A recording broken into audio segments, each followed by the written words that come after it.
का सिद्धांत यही था कि ये जो भारतीय लोग हैं ना, इनके अंदर इतनी भ्रांतियां ट्रांसलेशंस में भर दो कि कल को ये अपने जो दर्शन शास्त्र या अपने जो ग्रंथ हैं उन्हीं पर डाउट करने लग जाएं, कल को उन्हीं पर डाउट करने लग जाएं।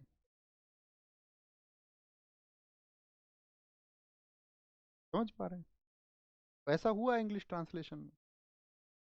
और जैसे बहुत सारे लोग कॉन्ट्रडिक्शन करते हैं या ये कहते हैं कि बाबा साहब भीमराव अंबेडकर उन्होंने जो स्टेटमेंट दिए किसी एक एंगल पे, तो उनका स्टेटमेंट भी कभी कभी प्रभावित दिखता है जो इंग्लिश ट्रांसलेशन उन्होंने पढ़ा। तो उस पर मतलब सब लोगों की अपनी अपनी राय है, सब दे सकते हैं। हम जो बात करना चाहते हैं वो बात क्या है? एक तो मैंने टास्क दिया आपको, आप इस बुक को पढ़ना। दूसरी चीज, मैं अपने प्यारे साथियों से सबसे आज ही के दिन ही अपील भी करना चाहूंगा, क्योंकि मेरा मानना ये है कि आप अक्सर सुनते भी होंगे, मैं कहता हूँ कि इंसान को जैसे जीवन जीना होता है वो जीता ही है। लेकिन बहुत सारे लोग अपने जीवन में अपने आने वाली जो जिंदगी है उसका जो मार्ग है वो किसी के द्वारा तय भी करते हैं। तो मैं मानता हूं कि इन आप में से कोई भी वो साथी है तो वो उस एक राह पर चले जो एक नैतिक राह है, जो इंसान बनने की राह है। अब हमारे देश में क्या होता है, देखो कांग्रेस जब बनी 1885 में, उसी पुस्तक का जिसके मैंने आपको जिक्र किया उसी का एक आधार लेकर बात करते हैं। 1885 में जब कांग्रेस बनी तो एक संगठन बना था राजनीतिक सुधार के लिए कि इस देश में जो है आपका पॉलिटिकल रिफॉर्म्स होंगे, और एक संस्था बनी थी सामाजिक सुधार के लिए। आप में से कितने साथी जानते हैं कि कांग्रेस जब बनी तो उसी समय सामाजिक सुधार के लिए भी संस्था बनी थी?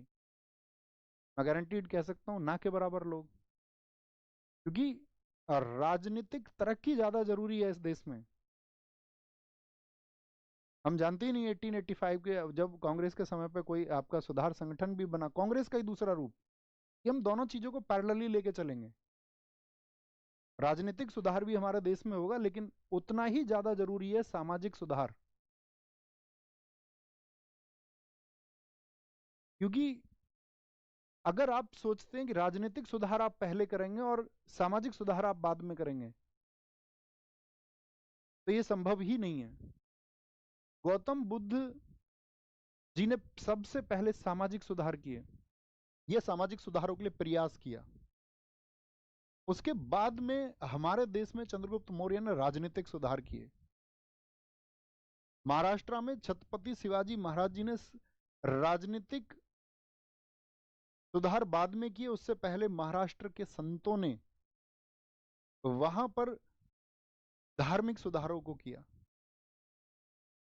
कोई भी जर्नी आप देखो, सिखो, वहां पर सबसे पहले गुरु नानक देव जी ने धार्मिक सुधार किए, उसके बाद में सिखों ने राजनीतिक सुधार किए। तो साथी कॉन्सेप्ट ये है कि सबसे पहले जरूरी है धार्मिक सुधार, जिसकी बाबा साहब भीमराव अंबेडकर बात करते हैं। सबसे पहले जरूरी है वह सामाजिक सुधार, वह सोशल रिफॉर्म। उसके बाद में किसी राजनीतिक सुधार की आवश्यकता है, हो तो दोनों चीजें साथ हों। लेकिन बिगर सामाजिक सुधार के आप राजनीतिक सुधार की कल्पना नहीं कर सकते, ये बाबा साहब भीमराव अंबेडकर ने कहा। उन्होंने बहुत अच्छे तर्क दिए अपनी पुस्तक में, आप पढ़ोगे तो आप महसूस करोगे कि क्यों किसी एक समुदाय को हतोत्साहित किया गया जबरन। जब हमारे देश में ऋग्वेद के पुरुष सूक्त में लिखा जाता है चातुर्वर्णीय व्यवस्था को, चार वर्ण है, वर्ण व्यवस्था के बाबा साहब भीमराव अंबेडकर समर्थक हैं। वो कहते हैं वर्ण व्यवस्था जिसने भी बनाई है बड़े इंटेलेक्चुअल पर्सन रहे होंगे, लेकिन वो विरोधी हैं जाति व्यवस्था के। वर्ण व्यवस्था में क्या था आप जानते ही हैं कि जो भी व्यक्ति पढ़ाई आदि का कार्य करे, शिक्षा लेने देने आदि का कार्य करे, वह ब्राह्मण है। और ब्राह्मण कोई भी हो सकता है जो शिक्षा से संबंधित कार्य करे। यानी कि आप अपने वर्ण को इंटरचेंज कर सकते थे। क्षत्रिय वह जो अपनी बाजुओं से रक्षा करे, जो किसी प्रकार के अन्याय को सहन ना करे। तो वो किसी भी वर्ण में पैदा हुआ, अगर उसके अंदर वो वीरता का भाव है, वो उत्साह का भाव है, तो वो क्षत्रिय हो सकता है।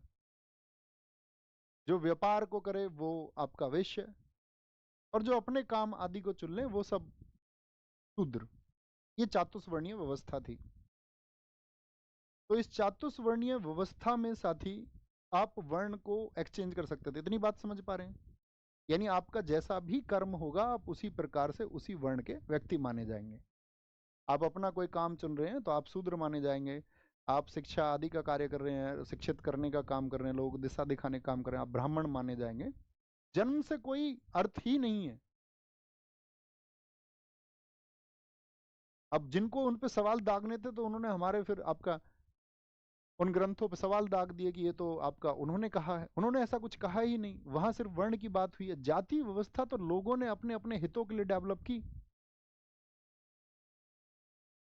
तो इसी जाति प्रथा उन्मूलन पुस्तक में बाबा साहब भीमराव अंबेडकर ने बताया है उस अत्याचार को, कि कहां पर क्या कर रहे हैं, नियम बना रहे जा रहे हैं। भलाई जाति के लिए नियम बना दिए गए कि अगर तुम्हें गांव में निवास करना है तो इस गांव में जब कभी भी बारात आएगी तो तुम सारे लोग, जो निम्न लोग हैं, जो शूद्र हैं, वो सब बारात के आगे जो है बैंड बाजा लेकर के चलेंगे।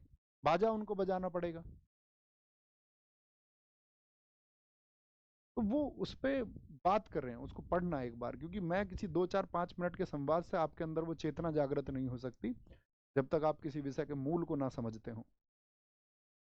और आज मैं तो यही बात कह सकता हूं कि किसी भी देश का आर्थिक और राजनीतिक सुधार बाद में हो पाएगा, या तभी संभव हो पाएगा जब उस देश में सामाजिक सुधार हो जाएगा। सामाजिक सुधार की बातों से सामाजिक सुधार नहीं होता। सामाजिक सुधार सिर्फ कहने मात्र से नहीं हो सकता।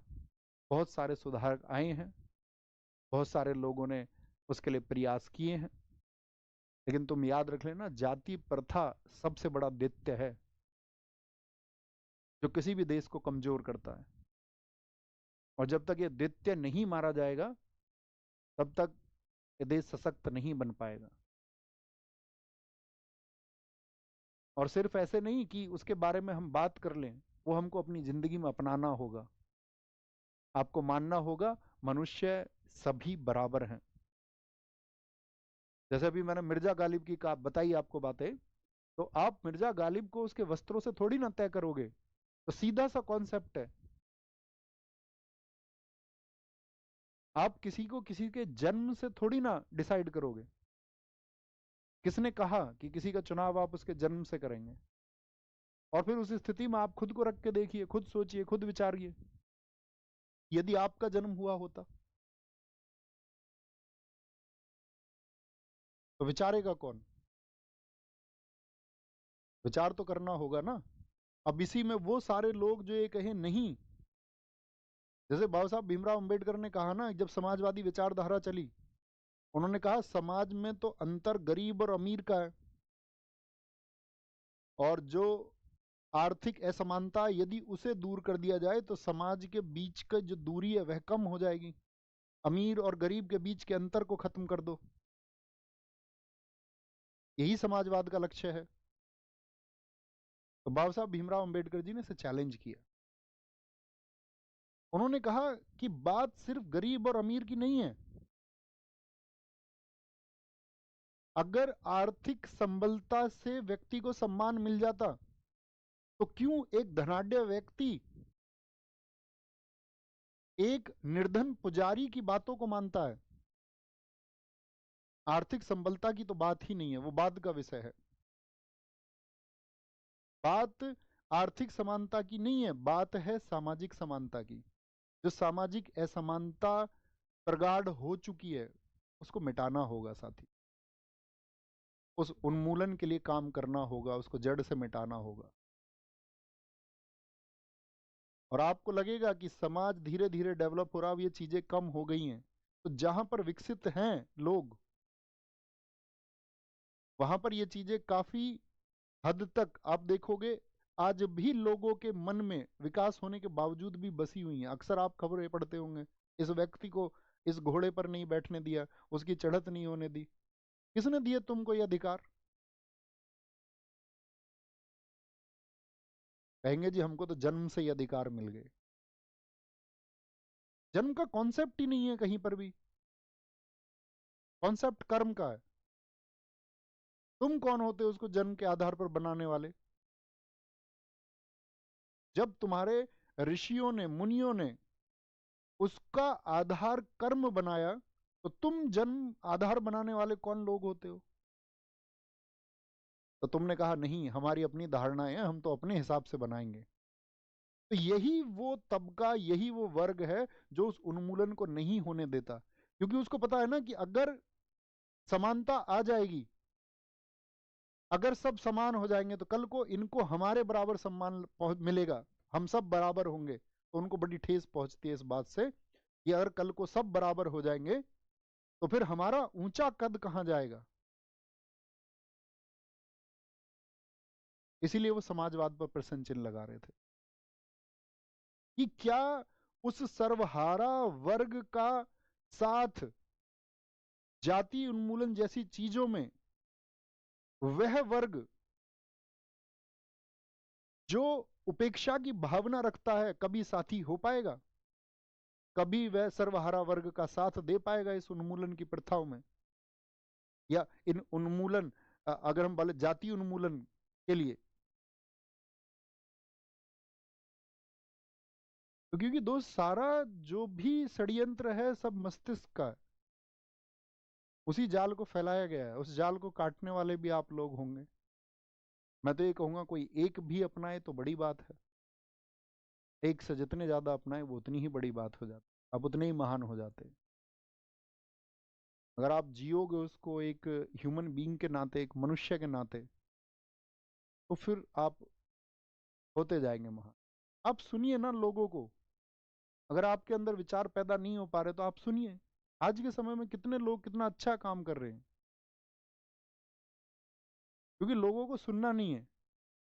अब मैं भी कुछ दिन पहले ये कह रहा था कि युवाओं के साथ दिक्कत ये है कि उनको अपनी बागडोर किसी और के हाथ में दे रखी है। तो उसमें मैं आचार्य प्रशांत जी का कुछ एक डिस्कशन कर रहा था कि 55 मिलियंस की उन्होंने वेदांत पे, उपनिषदों पे, देश के चर्चित मुद्दों पे उन्होंने बात की है, कितने लोगों को उन्होंने दिशा दिखाई है। तो आप सुनोगे तो सही लोगों के माइंड सेट को, तभी तो विचार तुम्हारे अंदर पैदा होंगे। जो रिफॉर्मर्स हैं उनके साथ चलिए, उन रिफॉर्मर्स की बात को आगे बढ़ाइए, उनको सशक्त बनाइए। कमजोर लोगों का शिकार मत होइए। थैंक यू, नमस्ते, जय हिंद, जय भारत, टेक केयर, ख्याल रखिए। और कहने का फायदा तभी है जब आप उसको अपनाएं, और मैं उम्मीद करूंगा आप अब खुद विचार करेंगे, खुद, और आप एक सशक्त समाज बनाएंगे, एक सशक्त भारत आप बनाएंगे। ऐसा भारत जिसमें दरारें ना हो, जिसमें दूरियां ना हो। वो धार्मिक क्रांति होनी चाहिए, वो सामाजिक क्रांति होनी चाहिए, वो किसी भी राजनीतिक क्रांति से ज्यादा बढ़कर है। किसी भी राजनीतिक क्रांति का कोई लाभ नहीं है अगर वहां पर आपका सामाजिक सुधार ना हो पाए। ख्याल रखिए अपना बहुत सारा। नमस्ते, बाय बाय, मिलते हैं कल। Take care.